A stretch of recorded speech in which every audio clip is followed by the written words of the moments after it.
سبحان اللہ وبحمدہ سبحان اللہ العظیم سبحان اللہ وبحمدہ سبحان اللہ العظیم۔ بسم اللہ الرحمن الرحیم۔ الحمد للہ رب العالمین والصلاة والسلام علی اشرف المرسلین نبینا و سیدنا محمد وعلی آلہ و اصحابہ اجمعین۔ ناظرین السلام علیکم ورحمۃ اللہ وبرکاتہ۔ ہماری آج کی گفتگو کا موضوع ہے نماز کے اثرات۔ سورہ عنکبوت میں اللہ تعالیٰ فرماتے ہیں اتل ما اوحی الیک من الکتاب واقم الصلاۃ ان الصلاۃ تنہی عن الفحشاء والمنکر ولذکر اللہ اکبر واللہ یعلم ما تصنعون۔ اس کا ترجمہ یوں ہے کہ اے نبی صلی اللہ علیہ وسلم، تلاوت کرو اس کتاب کی جو تمہاری طرف وحی کے ذریعے سے بھیجی گئی ہے، اور نماز قائم کرو۔ یقیناً نماز فحش اور برے کاموں سے روکتی ہے، اور اللہ کا ذکر اس سے بھی زیادہ بڑی چیز ہے۔ تو ناظرین، یہ جو نماز ہے اس کی حکمت یہ بتائی گئی ہے کہ یہ ہمیں اللہ کی یاد دلاتی ہے۔ یعنی اصل میں جو اہم ترین چیز ہے وہ اللہ کا ذکر ہے۔ وَلَذِكْرُ اللَّهِ أَكْبَرُ، اللہ کا ذکر سب سے بڑی چیز ہے۔ تو نماز کیا ہے؟ یہ ایک ذریعہ ہے، ایک وسیلہ ہے جو ہمیں اللہ کی یاد دلاتا ہے۔ بلکہ سورہ طٰہٰ میں اللہ تعالیٰ نے اسی بات کا ذکر فرمایا ہے وَأَقِمِ الصَّلَاةَ لِذِكْرِي، کہ میری یاد کی خاطر نماز کو قائم کرو۔ تو نماز اللہ کو یاد کرنے کا ایک بہترین طریقہ ہے، اور اللہ کی یاد کے یا اللہ کے ذکر کے مختلف طریقے ہیں۔ ایک یہ ہے کہ آپ لفظی طور پر ذکر کریں، جیسے ہم الحمدللہ کہتے ہیں، سبحان اللہ کہتے ہیں، اللہ اکبر۔ حدیث میں آتا ہے کہ میں نے اور مجھ سے پہلے انبیاء نے جو بہترین ذکر کیا ہے وہ لا الہ الا اللہ کا ذکر ہے۔ تو یہ آپ زبان کے ذریعے سے اللہ کا ذکر کرتے ہیں۔ قرآن مجید کی تلاوت ایک بہترین شکل ہے اللہ کے ذکر کی۔ تو ایک تو اللہ کو یاد کرنا ہے، اور دوسرا اللہ کو یاد رکھنا ہے۔ یعنی دل میں یہ عقیدہ، یہ ایمان، یہ تصور کہ اللہ موجود ہے، وہ مجھے دیکھ رہا ہے، اللہ کا جو ساتھ ہے، اس کی معیت، اس کا تصور۔ جیسے حدیث میں حضور صلی اللہ علیہ وسلم نے درجہ احسان کا ذکر فرمایا۔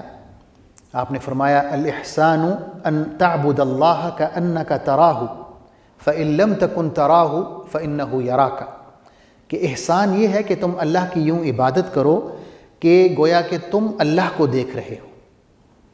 اور اگر یہ مقام نہیں آتا، اس درجے تک آپ نہیں پہنچ پاتے، تو پھر کم از کم یہ ضرور آپ کا عقیدہ ہو کہ وہ تمہیں دیکھ رہا ہے۔ تو یہ اللہ کو یاد رکھنا ہے۔ جب ہم اپنی ذمہ داری ادا کر رہے ہوتے ہیں، جب ہم ملازمت ہو، تجارت ہو، ناپ تول ہو، وعدہ نبھانا ہو، قول و قرار میں سچا ہونا ہو، امانت ہو، معاملے کو واضح کرنا ہو، چھپانا نہ ہو، تو یہ سب تب ممکن ہے جب ہمارے اندر یہ عقیدہ موجود ہو کہ میں اللہ کے سامنے ہوں، وہ مجھے دیکھ رہا ہے، اور وہ ہر وقت مجھے دیکھ رہا ہے۔ تو اس کے ساتھ ہونے کا جو تصور ہے وہ ہمیں برائیوں سے اور دیگر منکرات سے روکتا ہے۔ تو سب سے بڑا اثر جو نماز کا یہی ہے کہ وہ ہمیں اللہ سے جوڑتی ہے، اور عربی میں نماز کو ہم صلاۃ کہتے ہیں۔ صلاۃ کا لفظ بھی صلہ سے نکلا ہے، تو صلہ کا مطلب ہے جوڑنا، جیسے ہم صلہ رحمی کہتے ہیں کہ رشتہ داروں سے آپ جڑ کے رہیں، تو صلاۃ کا لفظ اسی سے نکلا ہے، یہ ہمیں اللہ سے جوڑتی ہے۔ اور پھر اس کا ایک اہم اثر یہ ہے کہ ہمارے دلوں سے جو تکبر کی کیفیت ہوتی ہے، خود پسندی کی کیفیت ہوتی ہے، وہ نکل جاتی ہے، اس کی جگہ اللہ کی عظمت آ جاتی ہے۔ جیسے سجدے کی کیفیت ہے، یعنی سجدے میں ہم کیا کرتے ہیں، ہمارے جسم کی جو معزز ترین جگہ ہے ہماری پیشانی، اسے ہم زمین پر رکھ دیتے ہیں، یعنی منہ سے ہم یہ کہہ رہے ہوتے ہیں سبحان ربی الاعلی، کہ پاک ہے میرا پروردگار جو بلند ترین ہے، اور اپنی کیفیت یہ ہے کہ ہم نے اپنی پیشانی کو زمین پر رکھا ہوا ہے، اور اللہ کی عظمت دل میں آ رہی ہے، اور دل سے تکبر، غرور اور خود پسندی کی کیفیت وہ جا رہی ہے۔ تو یہ ایک بہت بڑا اثر ہے جو نماز کے ذریعے سے ہمارے اندر آتا ہے اور آنا چاہیے۔ اس کے علاوہ ہم یہ دیکھتے ہیں کہ قرآن مجید میں جہاں جہاں بھی نماز کا ذکر ہوا ہے، یعنی اکا دکا مقامات کو چھوڑ کے اکثر مقامات پہ یہ ہے کہ جہاں نماز کا ذکر ہوا ہے ساتھ میں زکوٰۃ کا بھی ذکر ہوا ہے، وَأَقِيمُوا الصَّلَاةَ وَآتُوا الزَّكَاةَ۔ تو یہ کیوں کٹھی کٹھی آ رہی ہیں نماز اور زکوٰۃ؟ نماز تو جسمانی عبادت ہے اور زکوٰۃ مالی عبادت ہے۔ تو علماء نے لکھا ہے کہ جب ہم نماز با جماعت پڑھتے ہیں، مسجد میں جاتے ہیں، تو گویا کہ مسجد جو ہے وہ مسلم معاشرے کا ایک نمونہ ہے، ایک ماڈل ہے، مسلم امت کا ایک نمونہ ہے۔ تو وہاں ہم اپنے بھائیوں سے ملتے ہیں، سلام کرتے ہیں، خیریت دریافت کرتے ہیں، ہم دیکھتے ہیں کہ کسی کا رنگ اترا ہوا ہے، کسی کے کپڑے پھٹے ہوئے ہیں، کوئی آیا ہی نہیں ہے، اس کی خیریت دریافت کرتے ہیں کہ کہیں بیمار نہ ہو۔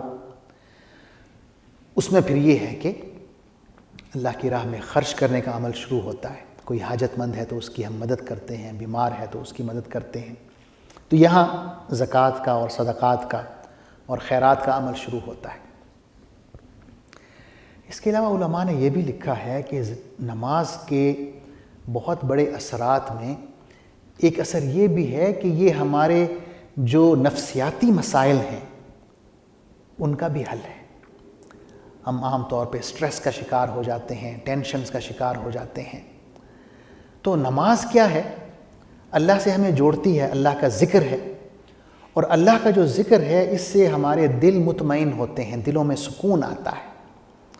قرآن مجید میں آتا ہے الا بذکر اللہ تطمئن القلوب، کہ اچھی طرح سمجھ لو یہ بات کہ اللہ کے ذکر سے ہمارے دل سکون حاصل کرتے ہیں، یعنی یہ ایک حقیقت ہے جس کا ذکر اللہ تعالیٰ قرآن مجید میں فرما رہے ہیں۔ پھر نماز کے اثرات میں ایک بہت بڑا اثر یہ بھی ہے کہ ہمیں نماز مساوات سکھاتی ہے کہ اللہ کے سامنے ہم سب برابر ہیں، ہم میں کوئی بڑا چھوٹا نہیں ہے۔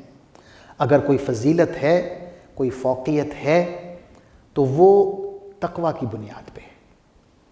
علامہ اقبال رحمۃ اللہ علیہ نے کیا خوب کہا کہ ایک ہی صف میں کھڑے ہو گئے محمود و ایاز، نہ کوئی بندہ رہا نہ کوئی بندہ نواز، بندہ و صاحب و محتاج و غنی ایک ہوئے، تیری سرکار میں پہنچے تو سبھی ایک ہوئے۔ تو یہ ایک برابری کا تصور ہے جو نماز ہمیں سکھاتی ہے۔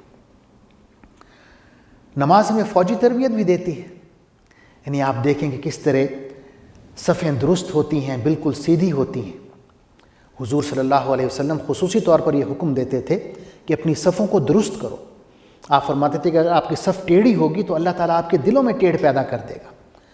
ایک اور روایت میں یہ بھی ہے کہ اللہ تعالیٰ ٹیڑھی صف کی طرف دیکھتے بھی نہیں ہیں۔ تو اس میں ایک مساوات تو ہے ہی، لیکن ایک عسکری تربیت کا بھی پہلو ہماری سمجھ میں آتا ہے۔ بلکہ ایک بہت ہی دلچسپ واقعہ ہوا صحابہ کے زمانے کا واقعہ ہے، حضرت عمر رضی اللہ عنہ کے زمانے کا، کہ جنگ قادسیہ شروع ہونے والی تھی۔ مسلمانوں کے سپہ سالار حضرت سعد بن ابی وقاص تھے اور ان کے ساتھ 30,000 صحابہ کا لشکر تھا، اور دوسری طرف ایران کی فوج تھی، 2,80,000 کا لشکر تھا ان کا، اور ایران کی طرف سے جو سپہ سالار تھے وہ رستم۔ تو اسی دوران ظہر کی نماز کا وقت ہو جاتا ہے۔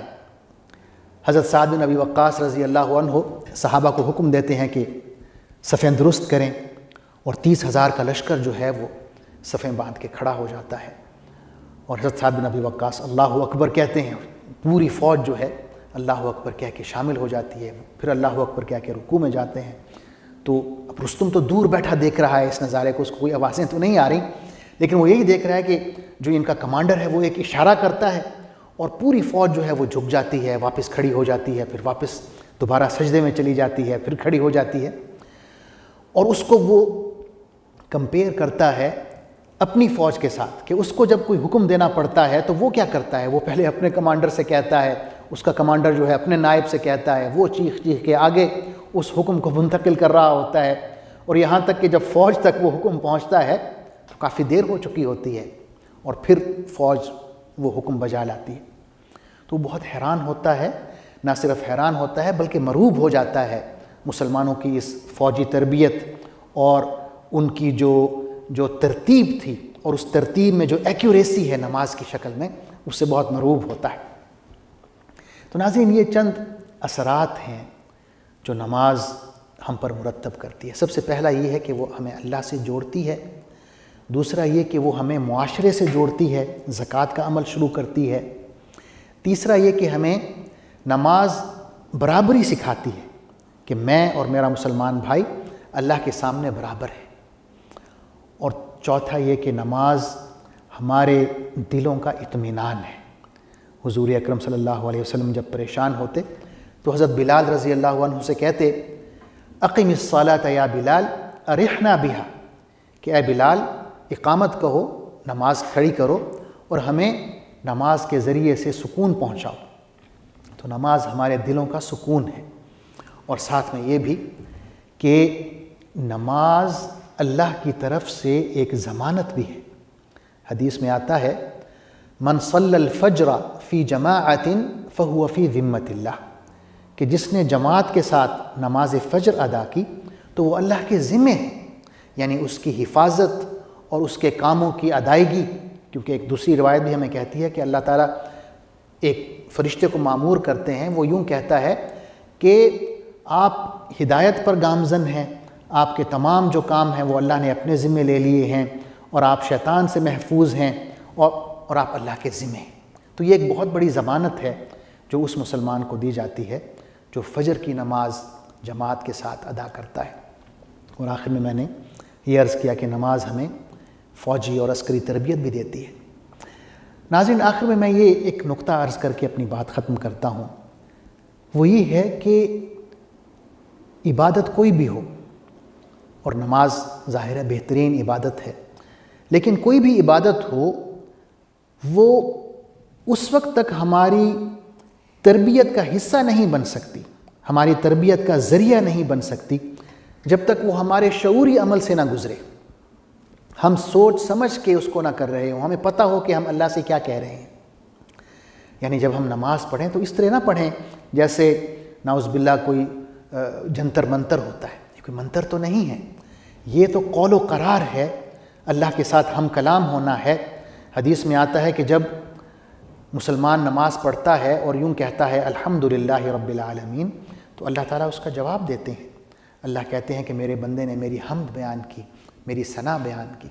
جب بندہ کہتا ہے الرحمن الرحیم، تو اللہ تعالیٰ خوش ہو کے کہتے ہیں کہ بندہ جو ہے میری اچھی صفات بیان کر رہا ہے، میری تعریفیں کر رہا ہے۔ پھر جب ہم کہتے ہیں مالک یوم الدین، تو اللہ تعالیٰ کہتے ہیں کہ بندے نے اپنے کام مجھے تفویض کر دیے، مجھے سونپ دیے، میرے سپرد کر دیے، تو میں اس کے کام کروں گا۔ پھر ہم یوں کہتے ہیں ایاک نعبد و ایاک نستعین، کہ اے اللہ میں صرف تیری عبادت کرتا ہوں اور صرف تجھی سے مدد مانگتا ہوں۔ تو پھر اللہ تعالیٰ یوں کہتے ہیں کہ یہ جو قول و قرار ہے یہ میرے اور بندے کے درمیان ہے. یعنی یہاں پر آ کے ہم اللہ کے ساتھ بالکل جیسے کہتے ہیں 1 to 1 ہو جاتے ہیں، ایک پرسنل لیول پر آ جاتے ہیں. تو اللہ تعالیٰ بھی یہی کہتا ہے کہ یہ جو بندہ میرے ساتھ معاہدہ کر رہا ہے، قول و قرار کر رہا ہے، یہ میرے اور میرے بندے کے درمیان ہے، اور جو کچھ میرا بندہ مجھ سے مانگے گا میں اسے ضرور عطا کروں گا. پھر ہم اللہ سے دعا مانگنا شروع کر دیتے ہیں، اہدنا الصراط المستقیم، کہ اے اللہ ہمیں سیدھی راہ پر چلا. تو اللہ کہتا ہے کہ یہ جو کچھ میرا بندہ مجھ سے مانگ رہا ہے میں اسے ضرور عطا کروں گا. تو اللہ تعالیٰ پھر ہمیں عطا بھی کرتا ہے.